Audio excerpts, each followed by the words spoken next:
తెలంగాణ వ్యాప్తంగా ఉగాది వేడుకలు ఘనంగా జరిగాయి. తెల్లవారుజాము నుంచి ఆలయాలకు భక్తులు పోటెత్తారు.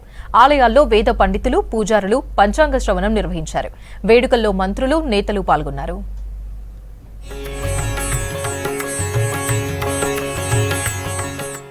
రాష్ట్ర వ్యాప్తంగా ఉగాది వేడుకలు వైభవంగా జరిగాయి. శ్రీ క్రోధినామ ఉగాది సందర్భంగా ఆలయాలన్నీ భక్తులతో రద్దీగా మారాయి. తెల్లవారుజాము నుంచి భక్తులు అమ్మవారు ఆలయాలకు చేరుకుని ప్రత్యేక పూజలు నిర్వహించి మొక్కులు చెల్లించుకున్నారు. ఖమ్మం జిల్లా మధిరలో డిప్యూటీ సీఎం బట్టి విక్రమార్క నివాసంలో ఉగాది వేడుకలు ఘనంగా జరిగాయి. స్వామి అమ్మవార్లకు ప్రత్యేకంగా పూజలు చేశారు బట్టి. నూతన సంవత్సరంలో తెలుగు ప్రజలు అందరూ సుఖ సంతోషాలతో ఉండాలని భగవంతుణ్ణి ప్రార్థించారన్నారు డిప్యూటీ సీఎం. ఉగాది పండుగ ప్రతి ఒక్కరికి జీవితాలలో సుఖ సంతోషాలు నింపాలని మంత్రి శ్రీధర్ బాబు ఆకాంక్షించారు. ఉగాది పండుగ రోజున తన స్వంత గ్రామమైన జయశంకర్ భూపాలపల్లి జిల్లా ధన్వాడలోని శ్రీ దత్తాత్రేయ స్వామి ఆలయంలో మంత్రి ప్రత్యేక పూజలు నిర్వహించారు. మంత్రికి వేద పండితులు ఆశీర్వచనాలు అందించారు. తర్వాత గ్రామస్తులతో మాట్లాడి సమస్యలు అడిగి తెలుసుకున్నారు శ్రీధర్ బాబు.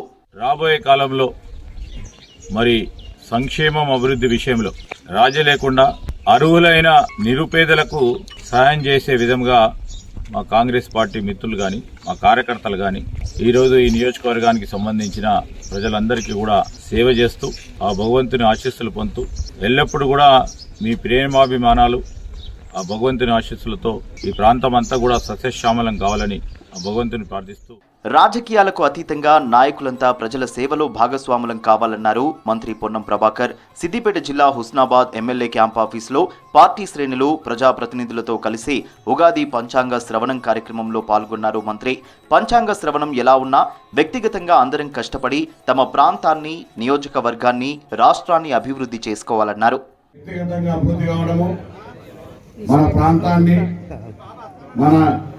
నియోజకవర్గాన్ని, రాష్ట్రాన్ని అభివృద్ధి చేసుకునే దిశ లోపల అందరం గట్టిగా శ్రమపడి రాజకీయ పార్టీలో ఉన్నాం కాబట్టి అందరం కూడా ప్రజల మంచి చెడులో భాగస్వాములు కావాలని ఈ ఉగాది పూట అందరూ కూడా విజ్ఞప్తి చేస్తూ అందరికీ శుభం జరిగి అందరూ కూడా సుఖ సంతోషాలతో మనము, ప్రజలు, వ్యవస్థ అందరూ కూడా బాగుండాలని కోరుకుంటూ శ్రీ క్రోధినామ ఉగాది అందరికీ శుభాలు పంచాలన్నారు ఎంపీ బీజేపీ జాతీయ ప్రధాన కార్యదర్శి బండి సంజయ్. కరీంనగర్లోని మహాశక్తి ఆలయాన్ని దర్శించుకున్నారు.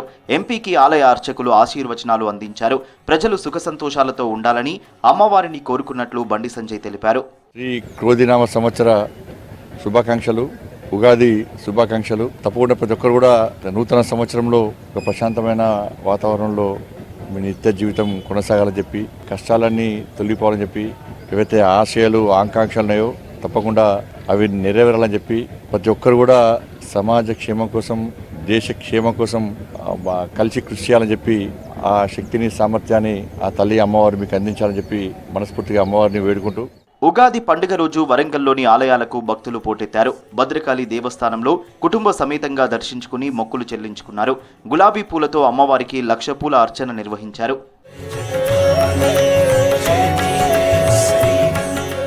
ఉగాది సందర్భంగా కరీంనగర్లో ఆలయాల్లో భక్తుల రద్దీ కొనసాగింది. కొత్త సంవత్సర ఆరంభం సందర్భంగా ఉదయం నుంచే ఆలయాలకు క్యూ కట్టారు. చైతన్యపురి కాలనీలోని మహాశక్తి ఆలయంలో భక్తుల కోసం ప్రత్యేక ఏర్పాట్లు చేశారు. ఆలయంలో కొలువుదీరిన మహాలక్ష్మి, మహాదుర్గ, సరస్వతి అమ్మవార్లను దర్శించుకున్నారు భక్తులు. ఈ క్రోధినామ సంవత్సరం ఉగాది మనకు హిందువులందరికీ కూడా నూతన సంవత్సరం ఇదే రోజు స్టార్ట్ అవుతుంది కాబట్టి దీనిని నూతనంగా చేసుకోవాలని చెప్పి, అంటే దేవాలయంకి వస్తే మంచి జరుగుతుందనే పాయింట్ ఆఫ్ వ్యూలో రావడం జరిగింది. అందరం ఈ సంవత్సరం ఈరోజు అమ్మవారిని దర్శించుకోవడానికి కారణం ఏంటంటే అందరం దర్శించుకొని సంవత్సరం అంతా అందరూ ఆయురారోగ్యాలతోని అందరూ బాగుండాలి, అందులో మనం బాగుండాలనే సంకల్పం తీసుకోవాలని అందరికీ. ఆదిలాబాద్లోనూ పండుగ రోజు ఆలయాలకు భక్తులు పోటెత్తారు. మహాగణపతి ఆలయంలో స్వామివారిని దర్శించుకునేందుకు తెల్లవారుజాము నుంచే భక్తులు క్యూ కట్టారు. ఆలయాల్లో వేద పండితులు పంచాంగ శ్రవణం నిర్వహించారు. బీఆర్ఎస్ జిల్లా అధ్యక్షుడు జోగు రామన్న, నాయకులు, కార్యకర్తలకు ఉగాది పచ్చడి పంపిణీ చేశారు. సనాతన హిందూ ఉత్సవ సమితి మరియు రామకృష్ణ సేవా సమితి ఆధ్వర్యంలో ఉగాది వేడుకలు నిర్వహించారు. చరిత్ర కలిగిన శ్రీ రామచంద్ర గోపాలకృష్ణ మఠంలో నిర్వహించిన ఉగాది వేడుకలకు మఠాధిపతి శ్రీ యోగానంద సరస్వతి స్వామి పాల్గొన్నారు. శ్రీ క్రోధినామ సంవత్సరం సందర్భంగా తెల్లవారుజాము నుంచి సాయంత్రం వరకు ఆలయాల్లో భక్తుల రద్దీ కొనసాగింది. భక్తులకు ఇబ్బందులు కలగకుండా అన్ని ఏర్పాట్లు చేశారు ఆలయ నిర్వాహకులు.